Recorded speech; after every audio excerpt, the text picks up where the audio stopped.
बिस्मिल्लाहिर्रहमानिर्रहीम। अस्सलाम वालेकुम। सब कैसे हैं? उम्मीद करती हूँ कि 2 दिन मैं नहीं आई, आप लोगों ने मिस तो किया होगा। और मिस किया है तो मुझे काफ़ी सारे मैसेजेस आ रहे थे कि मैम आज आप किधर हैं। तो मैं थोड़ी सैलून में बिज़ी थी, हमारा काम का शेड्यूल चल रहा था, इस वजह से भी बिज़ी थी। तो मैंने सोचा कि आज आपके सामने आया जाए और आपको क्लास दी जाए जो हमारी क्लास चल रही हैं। तो 5 क्लासेस हो चुकी हैं आज मेरे ख़्याल में, 4 क्लासेस हो चुकी हैं आज मेरे ख़्याल 5 क्लास स्टार्ट है। तो मैं स्टार्ट करती हूँ वाइटनिंग फेशियल पे ही। वाइटनिंग फेशियल के हमारे लिए बहुत ज़रूरी है। और सबसे पहले चेहरे को पानी से धो लें, फिर क्लिनजिंग करें और फिर उसके बाद चेहरे को ही 5 मिनट के लिए डबल एक्शन क्रीम से क्लिनजिंग करें, मसाज करें और फिर स्पंज से साफ़ कर दें। ये होता है खाली क्लिनजिंग। तो हम वाइटनिंग फेशियल में हम स्टार्ट करते हैं। उसके बाद फेशियल की तमाम चीज़ें जो चेहरे पर वाइटनिंग बूस्टर होता है, स्किन शाइनर होता है, स्किन वाइटनिंग होता है, सूथिंग क्रीम होता है, पाउडर होता है, वाइटनिंग क्रीम होता है और क्लिनजिंग और मसाज होता है। अब हम मसाज पे आके रुके हैं तो मैं आज आपको मसाज करने का तरीका बताऊंगी। जब तक आपका मसाज हेड का हो गया, बॉडी का हो गया, हैंड एंड फीट का हो गया, किसी चीज़ का भी हो गया, जब तक मसाज अच्छा नहीं होगा रिज़ल्ट आपको कभी भी अच्छा नहीं मिलेगा। तो हम स्टार्ट करते हैं। डर्मा से हम क्लिनजिंग करेंगे। मैं क्लिनजिंग करके नहीं दिखा रही क्योंकि सुबह मैंने सीटीएम कर लिया था, इसलिए मुझे अभी ज़रूरत पेश नहीं आ रही। तो मैं आपको सिर्फ मसाज करने का तरीका बता रही हूँ कि मसाज करें। पहले अपने बालों को टाई कर लें, हो सके तो शावर कैप पहन लें, ज़्यादा अच्छा है। टाई करने के बाद आप मसाज क्रीम लें और इसको आप अच्छा, एक चीज़ मैं आपको बताना भूल गई कि अगर आपको बहुत अच्छा रिज़ल्ट चाहिए तो आप इसमें क्लिनजिंग में आप सब टोनर मिक्स करके भी लगा सकते हैं, कर सकते हैं। इससे आपको डबल वाइटनिंग इफेक्ट मिलेगा और बहुत ही अच्छा रिज़ल्ट मिलेगा। अच्छा सॉरी, मैं ये बताना भूल गई कि ये जो है ग्लो द बेल का सीरम है, बहुत अच्छा है। मैं डेली लगा रही हूँ और इससे रिज़ल्ट मेरे बहुत अच्छे लग रहे हैं। ये देख लीजिए, मैंने स्किन पे कुछ भी नहीं लगाया हुआ, ना कोई फ़िल्टर है, ना कुछ है, कुछ भी नहीं है, जिसकी वजह से आपको मेरी स्किन बड़ी वाज़ेह नज़र आ रही होगी। बहुत अमेजिंग स्मूथ और वाइटनिंग की तरफ जा रही है। पिगमेंटेशन तो सबको ही होती है, मुझे भी है, तो इसमें कोई बड़ा इशू नहीं होता, कोई मसला नहीं होता। हमें इसको बस मिनिमाइज़ करना होता है और कुछ भी नहीं होता। तो हम मसाज क्रीम लेंगे और मसाज क्रीम को लेने के साथ मैं आपको हल्का सा बता रही हूँ, मैं को डीपली नहीं बता रही। आप इस तरह फिंगर टिप्स में आप मसाज क्रीम लें और इस तरीके से आप लगाएं।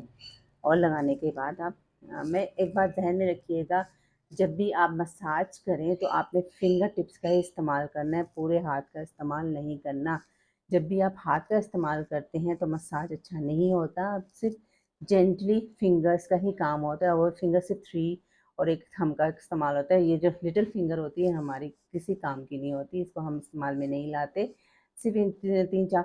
और जहाँ तक प्रेशर पॉइंट्स का ताल्लुक है तो प्रेशर पॉइंट्स मैं आपको बता देती हूँ कि ये जो आईब्रो के साइड पे होता है, यहाँ हम इसको कहते हैं क्या कहेंगे इसको मुझे समझ नहीं आया, लेकिन इधर भी हमारा प्रेशर पॉइंट्स होता है और यही हमारा सिर्फ होता है प्रेशर पॉइंट्स। इसको ख्याल रखना चाहिए। और पीछे जो हराम मगज़ होता है वो भी हमारा प्रेशर पॉइंट्स होता है, उसका भी ख्याल। तो हम स्टार्ट करते हैं। साथ ही मैं आपको बताऊं कि मैं टोनर के ज़रिए करूँगी, मैं पानी के ज़रिए नहीं करूँगी। टोनर को लें आप, और ये मेरी फ्रेंड ने बना के दिया था, मैं इसका भी रोज़ाना इस्तेमाल करें, इससे भी अमेजिंग रिजल्ट मिल रहे हैं। आप टोनर का स्प्रे करें अपने फेस पे और उसके बाद आप जेंटली जो है ना यहाँ से, सबसे पहले मैं बताऊँ गर्दन का कभी भी नहीं भूलना। गर्दन आपने करना है, गर्दन को लाजमी आपने अपवर्ड्स में करना है, ठीक है। और फिर इस तरीके से आप मसाज करें। अगर आप खुद से कर रहे हैं तो वो अलग होता है, अगर आप खुद से कर रहे हैं तो आप यूँ जेंटली इनवर्स आउटवर्ड्स और इनवर्स करना है, यानी कि क्लॉकवाइज और एंटी क्लॉकवाइज करना है, इसके अलावा नहीं। अच्छा, थोड़ा सा पानी आप ले लीजिए और उसके बाद स्टार्ट कीजिए।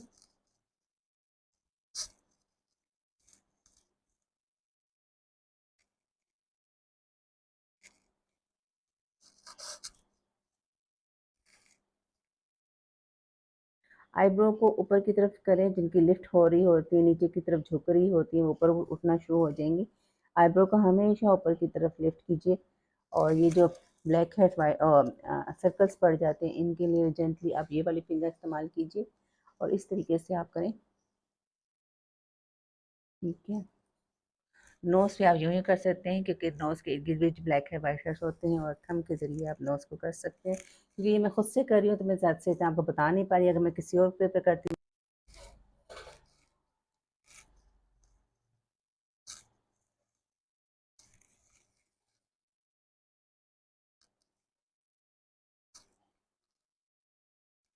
तकरीबन 5 से 6 मिनट तक आप ये मसाज दें, गर्दन का बैक, शोल्डर।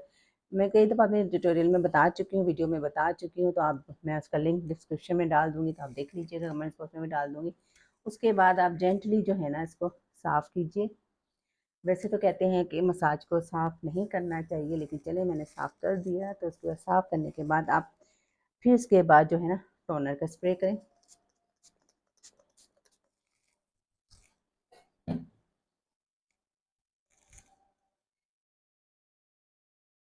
टोनर का स्प्रे करेंगे तो आपको सुकून भी मिलेगा और वाइटनिंग इफेक्ट भी आएगा। ये मैं वाइटनिंग फेशियल बता रही हूँ, अगेन बता रही हूँ, वाइटनिंग फेशियल है।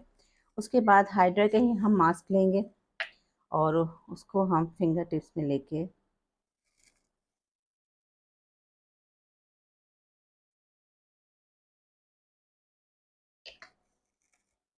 इसमें भी आप सीरम मिक्स कर सकते हैं।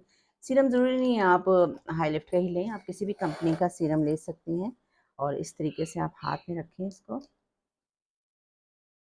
जब आप मास्क लगा रहे हो तो सीरम के ज़रिए आप मास्क लगाएं तो यकीन करें कि बड़ा अच्छा इफेक्ट मिलता है। ये मैं आपको डेमो दे रही हूँ, हमारे सैलून में जब काम होता है तो बड़े परफेक्ट तरीके से, क्योंकि कोई लड़की मॉडल के तरीके तो पे मेरे सामने नहीं आती, वो हेजिटेट होती है कि जरा हमें कैमरे के सामने नहीं आना, तो फिर मुझे खुद से ही आपको समझाना पड़ रहा है कि इस तरीके से आप मास्क लगाए 20 मिनट्स दें, और 20 मिनट्स के बाद आप मतलब अपने हाथों पे लगा लें तो हाथ भी आपके साफ़ सुथरे और नर्म हो जाएंगे। इधर हाथों से मुझे याद आया कि मेरी लड़की ने अभी सुबह ही मुझसे सवाल किया कि मैम केमिकल को हाथों से नहीं लगाया करें, केमिकल को हमेशा ग्लव्स पहन के लगाया करें। लेकिन मैं समझती हूँ कि केमिकल जो थर्ड वॉल्यूम इस्तेमाल हो रहा है या फोर्थ वॉल्यूम या डेवलपर इस्तेमाल हो रहा, तो उसमें हम हाथ को अवॉइड करते हैं कि जलन होती है और एकदम कट से जाते हैं, वाइट हो जाते हैं। लेकिन जब 20 वॉल्यूम या 10 वॉल्यूम या कोई सा भी कैरेटीन हो रही हो या प्रोटीन ट्रीटमेंट हो रही हो, तो जो हाथों के ज़रिए काम हो सकते हैं ना, मेरी नज़र में वो किसी और के, क्योंकि जितना मैंने अपने सर से सीखा है, सर खुरम से सीखा है या किसी से भी सीखा है, तो उन्होंने यही कहा है कि हाथों की तरफ तवज्जो मत दें, क्योंकि अगर आप हाथों की तरफ तवज्जो देना शुरू कर देंगे तो फिर आप जो है ना काम परफेक्ट तरीके से नहीं कर सकते, क्योंकि फिर आप अपने हाथों को कहेंगे जल ना जाए, ये ना हो जाए, वो ना हो जाए, तो फिर काम तो गया। काम की तरफ है तो काम की तरफ है, हाथों को नहीं देखना, ठीक है ना, हाथ ठीक हो जाते हैं, कोई मसले हैं। हम सैलून वाले, हमें पता है कि हमें क्या टोटका करना है क्या नहीं करना, किस तरीके से अपने हाथों को केयर करनी है। तो अल्हम्दुलिल्लाह मेरे हाथ आप देख सकते हैं, शुक्र अल्हम्दुलिल्लाह। तो हाथों की तरफ केयर कम से कम करें।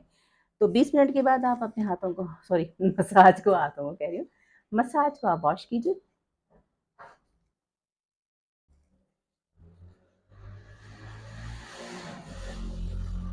और उसके बाद फिर आप टोनर का या सन ब्लॉक का इस्तेमाल कर सकते हैं। तो ये थी आज की मेरी क्लास। उम्मीद करती हूँ कि आज की क्लास भी आपको अच्छी लगी होगी, और अगर अच्छी लगी है तो मुझे ज़रूर बताइएगा, ठीक है।